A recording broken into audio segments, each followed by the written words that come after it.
예, 동아시아사 68강. 오늘은 이제 근대적 지식의 확산에 대해서 배우겠습니다. 이전까지 우리가 동아시아의 3국, 한국과 중국과 일본이 서양의 문물을 받아들여가는 그런 상황들을 배웠어요. 일상생활도 변화했고요. 서양의 정치 사상, 기타 무슨 사회 진화론이라든가 이런 것들이 전래되기도 했습니다.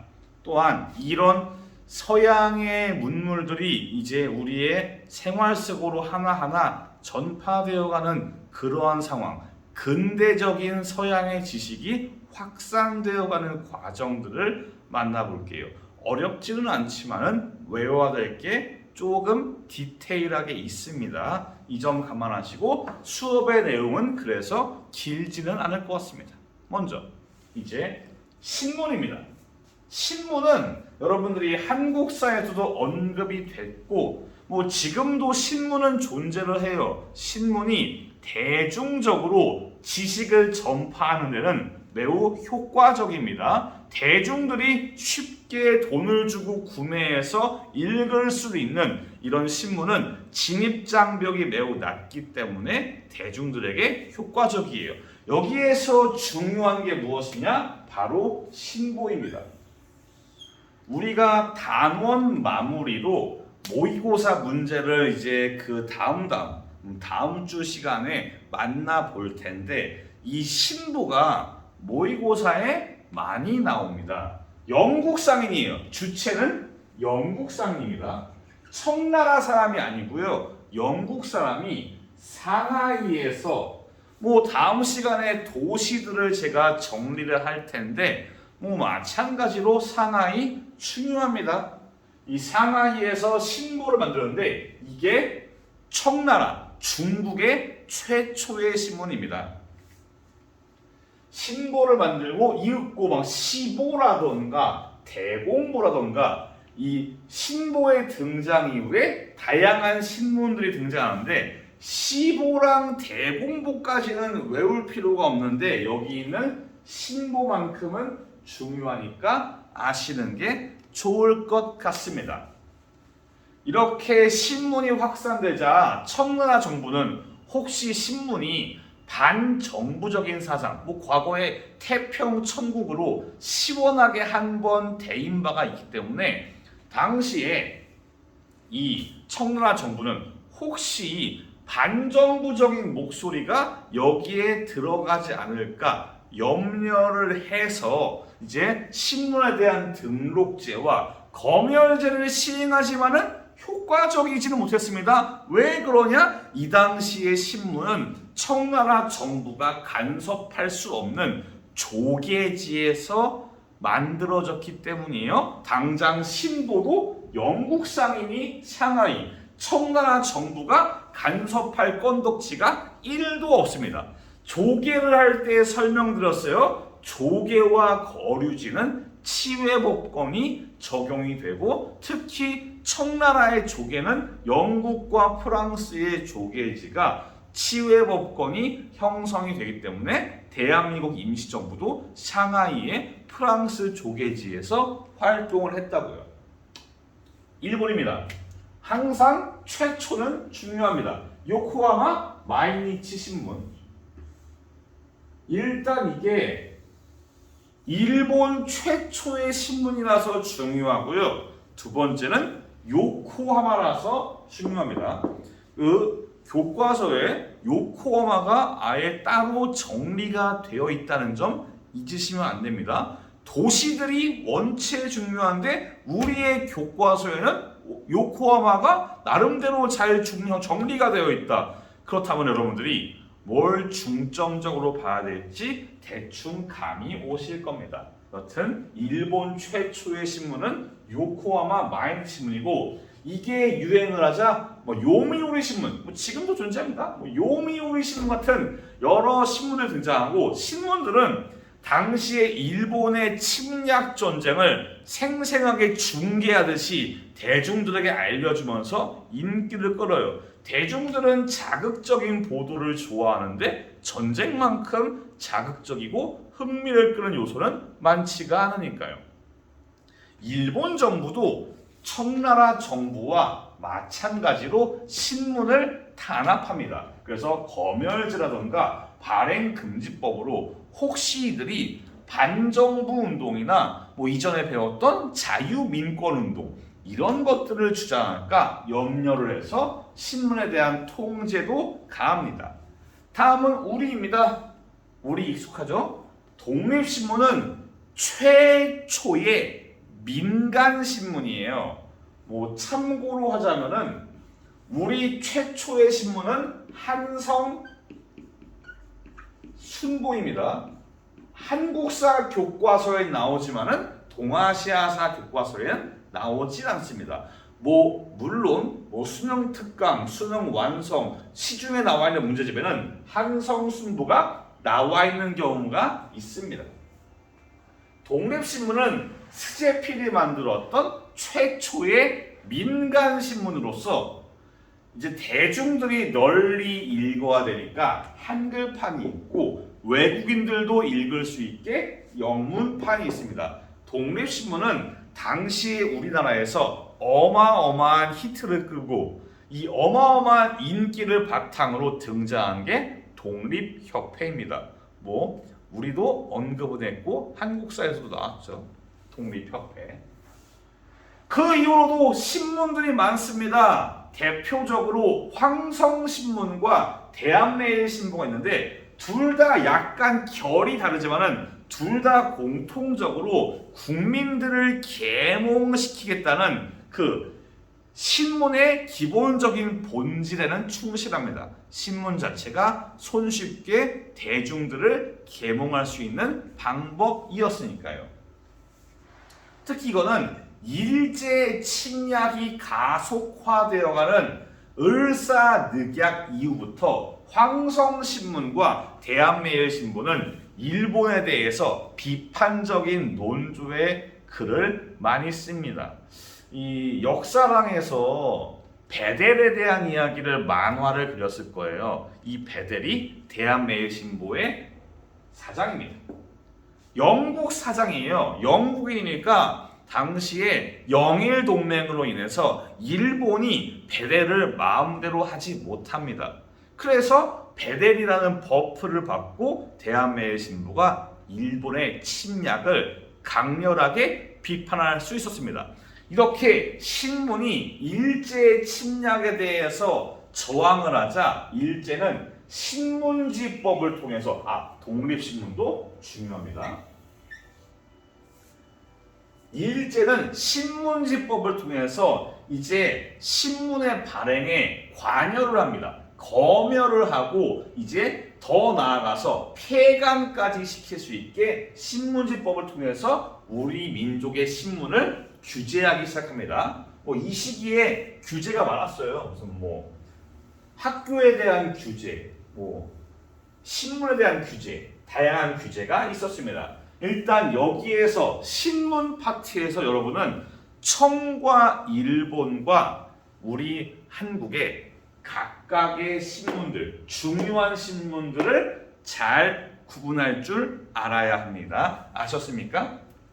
넘어갈게요.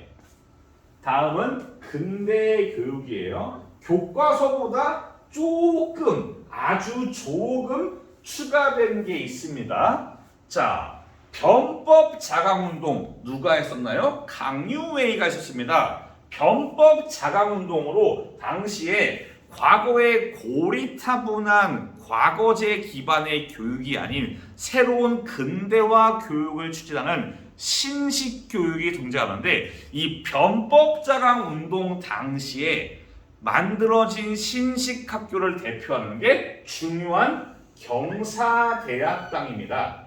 중요합니다. 여기에서 경사는 뭘 말하냐? 경사는 그냥 수도를 말해요. 즉 서울.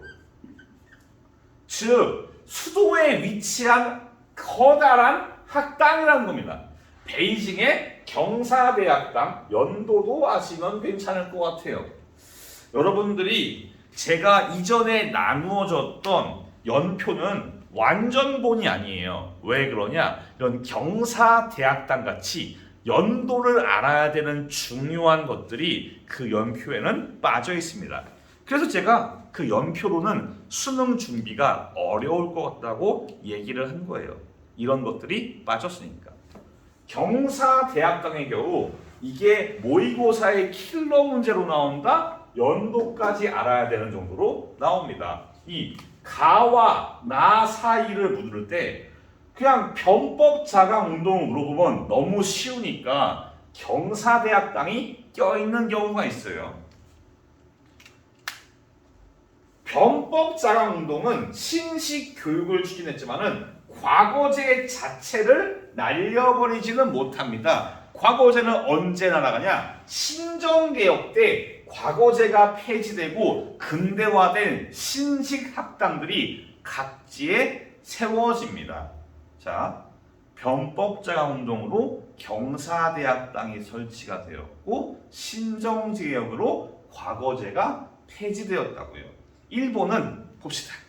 일본은 메이지 유신 이후에 이제 걔들 자체가 애초에 급변하는 정치, 경제, 사회 등등 이 사회 제도와 사상 전반을 개혁하고자 하는 그런 움직임이 메이지 유신에 있었기 때문에 근대화 교육도 강화하기 위해서 학제를 반포합니다. 교육 제도를 발표를 해요. 이 학제에 따라서 163페이지 오른쪽의 그래프처럼 취학률이 의무교육 수준으로 취학률이 바싹 증가합니다. 거기 보시면은 거의 1910년도에는 거의 의무교육이에요. 거의 보시면은 1885년 남자는 60%가 넘었어요. 쭉쭉 올라갑니다. 교육이 점점 성장을 해요. 교육은 매우 중요한 겁니다. 예를 들면은 한국사에서 나중에 배우실 4.19 혁명에도 교육열의 증가, 문맹률의 감소가 4.19 혁명에 영향을 끼치거든요. 즉, 안다는 것은 근대화 발전에 있어서 매우 중요한 겁니다. 그리고 도쿄대학, 지금도 존재하고 이 당시에는 도쿄 제국대학이라 불렸습니다. 도쿄대학이 1877년에 성립이 되고 교과서에는 없습니다. 그런데 다른 교과서에는 있고요. EBS로 나오는 교육칙어가 반포됩니다. 이 교육칙어를 통해서 마치 우리가 배웠던 한국사에서 배웠던 교육입국조서와 같은 역할을 한 거예요. 교육에 대해서 힘을 쓰겠다는 당시의 일본 천황의 발표입니다. 자, 그래서 학제가 반포되었다. 도쿄대학이 설립되었다. 교육칙어가 반포되었다. 중요하니까 알아두세요. 조선의 경우는 2차 가보개혁 때 교육에 대한 변화가 많이 발생해요. 당시의 고종은 교육입국조서를 발표했고 실제로 고종은 교육에 제법 신경을 썼습니다. 그리하여 한성사범학교, 애초에 근대화 교육을 실시할 때 가장 필요한 것은 사실은 근대화 교육을 할 수 있는 교사들이에요. 교사들이 확보되어야 근대화 교육을 진행할 수 있으니까 그렇기 때문에 한성사범학교를 설립을 합니다. 광무개혁 시기에는 외국어 교육, 근대학교, 실업학교 이때 만들어지는 게 지금 서울에 있는 서울공고입니다. 예. 참 역사가 깊어요. 그 학교가. 여튼 각종 실업학교들이 세워지면서 근대화 교육이 이루어집니다. 그럼 조선 파트에서 선생님 뭐가 중요합니까? 교육 입국조서가 중요합니다. 제가 이번 파트는 표시를 나름대로 잘 해드리고 있고요. 사실 이번 파트는 별다르게 해드릴 말씀이 없습니다. 그냥 특정 부분만 몇 개만 잘 외우시면은 시험 대비가 괜찮게 잘 될 것 같아요. 다음 이제 마지막 여성 인권입니다. 자, 우리가 항상 그렇지만은 최근에 우리나라 사회가 젠더 갈등이 심해지면서 여성 이야기만 나오면 경기를 일으키는 사람들이 있어요. 이 당시랑 지금은 다릅니다. 이 당시에는 과거의 전근대적인 여성에 대한 차별이 남아있고 여성에 대한 교육의 차별, 교육 기회의 차별이 남아있어요. 그 당시에는 뭐 우리나라도 예전까지 여성들에게 대해서 교육의 기회가 제대로 주어지지 않았습니다. 뭐 남자애들은 학교를 보내고 여자애들은 공장에 보내고 이런 경우가 되게 많았어요. 지금은 우리가 많이 나아졌지만은. 그래서 지금의 가치관과 지금의 젠더 갈등을 괜히 투입시켜가지고 나 여성 인권 싫어요 이렇게 접근하지 말라는 겁니다. 일단 중국 교과서에는 없습니다. 중국에는 전족이라는 제도가 있어요. 풍습. 이건 뭐냐면은 어릴 때 이 여자아이의 발을 칭칭 꽉 압박을 해요. 그 상태에서 계속 압박시켜 놓는 겁니다. 성인이 될 때까지. 그러면은 사람의 몸은 계속 성장하는데 발은 어린아이 상태 그대로 멈춰요.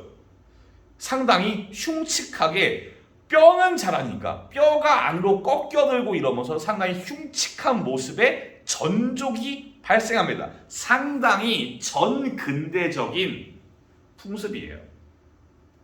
지식인들은 이 전족을 없애기 위해서 많은 노력을 해요. 병법 자강 운동을 주도했던 캉유웨이가 가장 없애기 위해서 노력을 했던 게 바로 이 전족이었고 그 이후에 순원도 마찬가지고 중화인민공화국도 마찬가지예요. 이 전족이라는 야만적인 전근대 풍습을 없애기 위한 노력이 계속 이어집니다. 그리고 신문화운동에서는 여성의 문제와 인권이 거론되기 시작합니다. 여기에서 중요한 것은 교과서엔 없지만 전족 금지가 당시에 중국에서 거론이 되었다는 것을 아셨으면 좋겠습니다. 다음 일본. 앞서 배웠던 학제에서 여성의 교육도 규정을 해요. 그래서 163페이지 그래프에 여성의 그래프도 쭉쭉쭉 올라가는 게 바로 그래서입니다. 여성도 교육의 대상자로 설정을 했어요. 또 하나 특이한 집단은 부인 교풍입니다. 이들은 매춘을 금지하자고 또는 일부 다처제, 남자가 한 명이고 와이프랑 첩이 여러 명 있는 일부 다처제 금지를 주장해요. 이 부인 교풍의 활동은 실제로 성과를 거두어서 일본에서 뭐가 사라지냐? 중혼이 사라져요. 여러 번 결혼하는 첩을 두고 첩을 한 명, 두 명, 세 명 첩을 두는 중혼 제도가 이때 부인 교풍의 활동에 의해서 금지가 되어집니다. 부인 교풍에 알아두시고요. 우리 대한제국 여성의 인권은 가보개혁부터 점점 성장을 했어요. 예를 들면 1차 가보개혁 때 과부의 재가를 허용합니다.